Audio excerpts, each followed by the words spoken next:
मेरा नाम अदिति है। पेपर 1 आपका जो रहेगा और जो पूरा पेपर 2 रहेगा आपका, उसमें पूरा कंप्लीट टेक्निकल वाला पार्ट जो है वो मैं आप सभी लोगों को पढ़ा रही हूँ।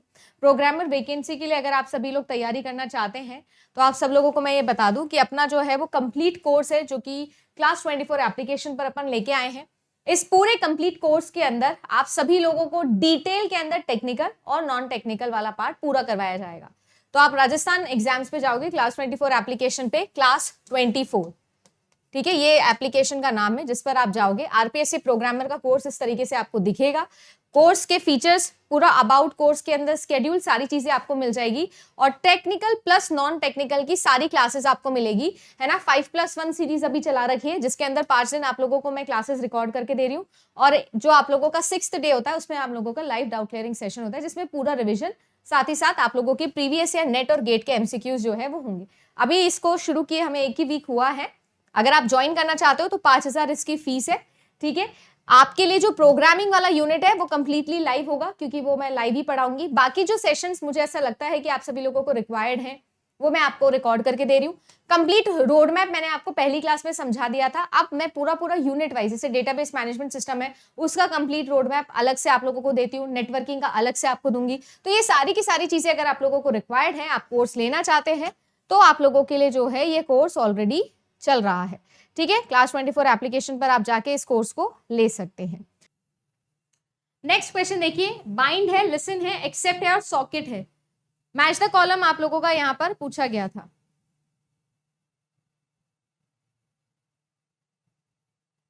बिल्कुल 255.255.255.255, very good.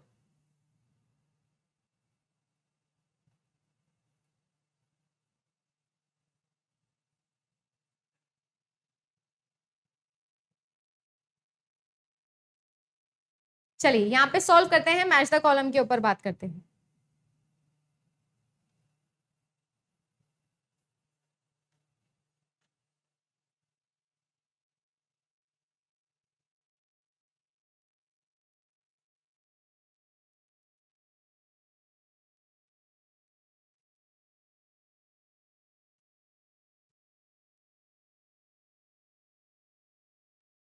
Bind, listen, accept and socket. अच्छा, बाइंड जो होता है वो किसके लिए यूज होता है? लोकल एड्रेस को बाइंड करने के लिए, जैसे सॉकेट अराइव होता है। तो लिसन किसके लिए यूज होता है? Willingness to accept the connection के लिए। एक्सेप्ट किस लिए शो होता है? एक्सेप्ट और सॉकेट, अगर नया पॉइंट क्रिएट करना हो तो हम लोग आई थिंक सॉकेट फंक्शन का यूज करते हैं। Is it right? यानी करेक्ट आंसर आप लोगों का होना चाहिए ऑप्शन नंबर बी। देखो ए जो है बाइंड, बाइंड का हो जाएगा आप लोगों का, सही है, यही बोला हमने। लिसन जो होता है वो हमारे पास में एक्सेप्ट करने के लिए यूज होता है, अगर मुझे कॉलर को ब्लॉक करना है अंटिल नया कनेक्शन हम लोग क्रिएट कर रहे हैं। और सॉकेट हम लोगों को अगर नया पॉइंट क्रिएट करना हो तो हम लोग सॉकेट लगाते हैं। तो करेक्ट आंसर इसका हो जाएगा option number B. Basic functionality आप लोगों से पूछी गई है। फिर स्टिल मैं ये बोलूंगी कि ये बहुत ही ज्यादा रैंडम क्वेश्चन है ना, ज्यादातर ऐसे क्वेश्चंस नहीं आते हैं। ज्यादातर इस टाइप के क्वेश्चंस आप लोगों के एग्जाम में पूछे जाते हैं। फिजिकल लेयर है, डेटा लिंक लेयर है, नेटवर्क लेयर है, प्रेजेंटेशन लेयर है। आप लोगों को यहाँ पर जो है कुल मिला के मैच द कॉलम करना है। इनकी क्या क्या काम होता है, क्या क्या टास्क होता है उससे। फिजिकल लेयर का क्या टास्क होता है? सिंक्रोनाइजेशन करना, एरर डिटेक्शन करना, करेक्शन करना। नहीं मैम, ये टास्क नहीं होता। ट्रांसलेटिंग लेयर के साथ में काम करना, नहीं ये भी नहीं होता। Make and break connection, voltages decide, हाँ ये कुछ सही लग रहा है मैम, रॉ बिट्स के ऊपर काम करता है, option number 2। Data link layer का काम होता है ये एरर करेक्शन, डिटेक्शन, फलाना ढिमकाना। राउटिंग से रिलेटेड जो भी काम है नेटवर्क लेयर का, प्रेजेंटेशन लेयर ट्रांसलेशन लेयर की जैसा काम करता है। यानी कि बस आपको मैच द कॉलम लगाना था यहाँ पर। तो ए का हो जाएगा 2, बी का हो जाएगा 3, ए का 2, बी का 3, ये दोनों में ही है तो इसको तो हटा ही दो। डी का जो है वो होगा 4। Correct answer option number 4। Next देखिए, which one of the following connectionless transport layer protocol that belongs to the internet protocol family. Connectionless कौन सा है बताइए जी? Transmission control, user datagram, routing या फिर datagram control protocol. Connectionless कौन कौन सा है? टीसीपी तो हो नहीं सकता, कनेक्शन ओरिएंटेड होता है, रिलायबल प्रोटोकॉल होता है। यूजर डेटाग्राम प्रोटोकॉल आप लोगों का connection less transport layer protocol होता है। वैसे तो राउटिंग प्रोटोकॉल्स जो होते हैं आप लोगों के, या बेसिकली जो आईपी प्रोटोकॉल होता है वो भी कनेक्शन लेस होता है, बट वो टीसीपी लेयर पे काम नहीं करता, या ट्रांसमिशन लेयर पे काम, ट्रांसपोर्ट लेयर पे काम नहीं करता, नेटवर्क लेयर पे काम करता है। ठीक है ना, तो करेक्ट आंसर आप लोगों का हो जाएगा option number B. Next question देखिए, डीईएस है data encryption standard, advance encryption standard, triple DES है और आरएस है, राइविस्ट, शामिर एंड अल्डवेन, जो आप लोगों की सबसे अच्छी पब्लिक की क्रिप्टोग्राफी की एल्गोरिथम मानी जाती है। तो यहां पर आप लोगों को मैच द कॉलम करने थे उनके की साइज से। तो चलिए आइए मैच द कॉलम हम लोग यहां पर कर लेते हैं। अच्छा, ट्रिपल डीईएस की बात यहाँ पर हो रही है, तो ट्रिपल डीईएस जो है वो हम दो वे में कर सकते हैं। पहले हम लोग जो है एक इस तरीके से दो की के साथ में कर सकते हैं, या फिर हम लोगों के पास में तीन कीज हो सकती है। सही बोल रही हूँ क्या? या तो हम दो कीज के साथ में कर सकते हैं या हम तीन कीज के साथ में कर सकते हैं। ट्रिपल डीईएस पहले एक की से एनक्रिप्ट किया, फिर दूसरी की से डिक्रिप्ट किया, फिर तीसरी की से दोबारा से एनक्रिप्ट कर लिया, या फर्स्ट वाली से। सही बोल रही हूँ क्या? यहां पर तो तीनों ही की से, एक बार एनक्रिप्ट, डिक्रिप्ट, फिर दोबारा एनक्रिप्ट।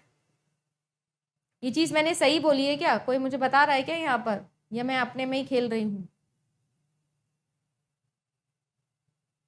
अरे कुछ तो बोलो, आंसर मत बोलो, सारे पता नहीं आंसर रट के बैठे हैं बस।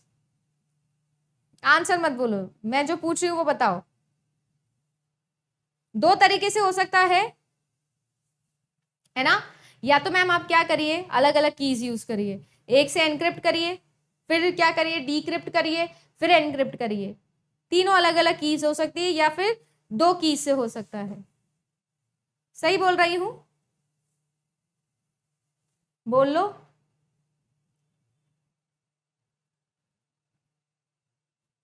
हाँ जी, याद आ रहा है क्या? भाई क्रिप्टोग्राफी अलग से ही पढ़ाया है ये टॉपिक, तो जाके रिवाइज कर लीजिएगा। हाँ मैम, बिल्कुल ऐसा ही होता है। अच्छा, डीईएस जो होता है डेटा इंक्रिप्शन स्टैंडर्ड, जो कि आप लोगों का फिस्टल स्ट्रक्चर के ऊपर बेस्ड होता है। मैम इसके अंदर कितने राउंड्स होते हैं? कोई मुझे राउंड्स बता सकता है क्या? डीईएस जो होते हैं उसमें कितने राउंड्स होते हैं, और एईएस के अंदर कितने राउंड्स होते हैं? डीईएस के अंदर की साइज जो होती है, क्या हमारी 56 होती है की साइज? जो की साइज है क्या हमारी 56 होती है? बिल्कुल होती है मैम। अगर डीईएस के अंदर 56 होती है, तो ए आप लोगों का ट्रिपल डीईएस के अंदर कितनी होनी चाहिए? सोच के देखिएगा, ट्रिपल डीईएस के अंदर कितनी होनी चाहिए? डिपेंड करता है मैम, आप अगर दो कीज यूज ले रहे हो तो अलग होगा, अगर एक ही की यूज कर रहे हो तो अलग होगा। डीईएस के अंदर 16 राउंड्स होते हैं पक्का? तो फिर इसके अंदर कितने होते हैं? मुझे तो लगता था कि 16 राउंड्स आप लोगों के एईएस के अंदर होते हैं, और डीईएस जो होते हैं उसके अंदर आप लोगों के 10 राउंड्स होते हैं। सही लिखा है क्या है मैंने? 168 हो जाएगा ट्रिपल में। ठीक है, बाकी जो एईएस है आप लोगों का, उसके अंदर कितनी की साइज होती है? 256। और हमारा जो राइविस्ट, शामिर, अल्डमैन है, उसके अंदर की साइज आपकी सबसे ज्यादा 1024।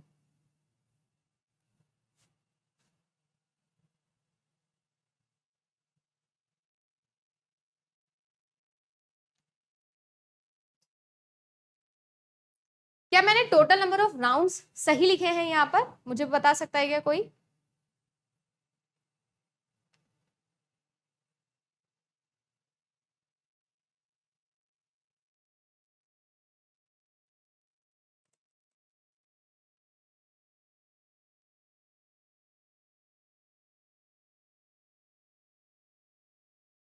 एडवांस एन्क्रिप्शन स्टैंडर्ड के अंदर कितने राउंड्स होते हैं?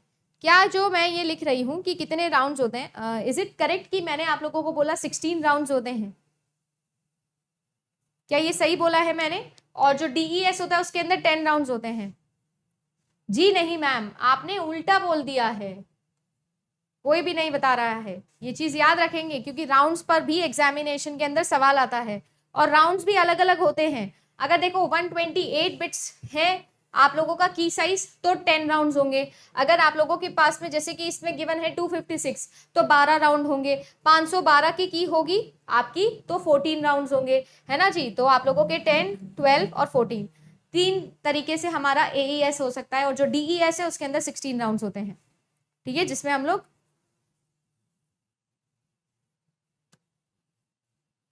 वेरी गुड साक्षी, ठीक है, चलो जिसको याद है बहुत बढ़िया बात है, जिनको याद है।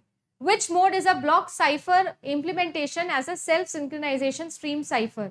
देखो यहाँ पर आपको याद रखना है, साइफर फीडबैक मोड जो होता है वो आप सभी लोगों के लिए काम करता है as a self synchronizing stream cipher. ये सारे के सारे एनक्रिप्शन स्टैंडर्ड्स ही हैं, और ये बेसिक चीजें हैं जो हमको कुछ याद रखनी है, ठीक है ना। साइफर फीडबैक मोड, वैसे तो सारे के सारे अलग अलग मोड्स होते हैं, अलग अलग तरीके से ये काम करते हैं, बट इन सभी को एक्सप्लेन करने के लिए बहुत बड़ा डायग्राम बनेगा और बहुत सारी चीजें होगी, तो कुल मिला के ये हम इतना डिटेल में पढ़ते नहीं हैं। अब आ गया रैंडमली तो हमको पता होना चाहिए साइबर फीडबैक मोड, बट मैं फिर भी इस क्वेश्चन को रैंडम ही मानूंगी। नेक्स्ट देखिए, which one of the following is the correct for destination address. ये कैसा एड्रेस है, यूनिकास्ट है, मल्टीकास्ट है, ब्रॉडकास्ट है, यूनिकास्ट और ब्रॉडकास्ट है। सबसे पहले तो इस एड्रेस के बारे में आप मुझे कुछ बता सकते हैं कि ये जो एड्रेस है ये कैसा एड्रेस है। देखो ये डेफिनेटली आप लोगों का जो है, क्या ये आपके लिए आईपी एड्रेस के जैसा दिख रहा है? 32 बिट तो है नहीं ऑब्वियसली, ये मतलब IPv4 तो नहीं है। क्या ये IPv6 है? क्या ये IPv6 है? देख लेते हैं। देखो ये आप लोगों का 1 2 3 4 5 और 6 और 1 8 का होता है, तो 6 मल्टीप्लाई बाय 8 तो मैम 48 ही होता है। तो ये तो आपका क्या नहीं है, IPv6 भी नहीं है मैम, ये क्या है 48 बिट्स का मैक एड्रेस आप लोगों को गिवन है। सबसे पहले तो एड्रेस को देखते ही समझ में आ गया है कि मैम ये जो है IP एड्रेस नहीं है, मैक एड्रेस है। आई होप कि सभी को समझ में आया होगा, ये हमारा मैक एड्रेस है।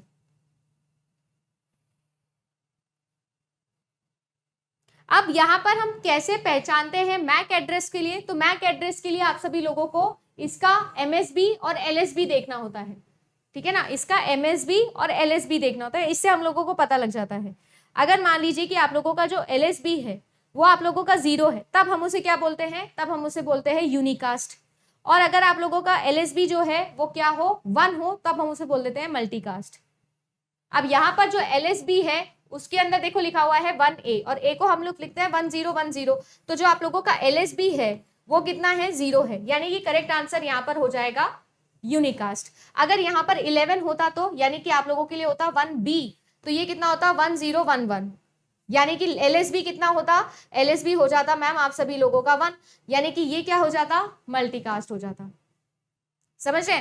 तो आप लोग MSB और LSB से चेक कर सकते हो। तो जो आप लोगों का LSB होता है उसके बिहाफ पर हम चेक करेंगे,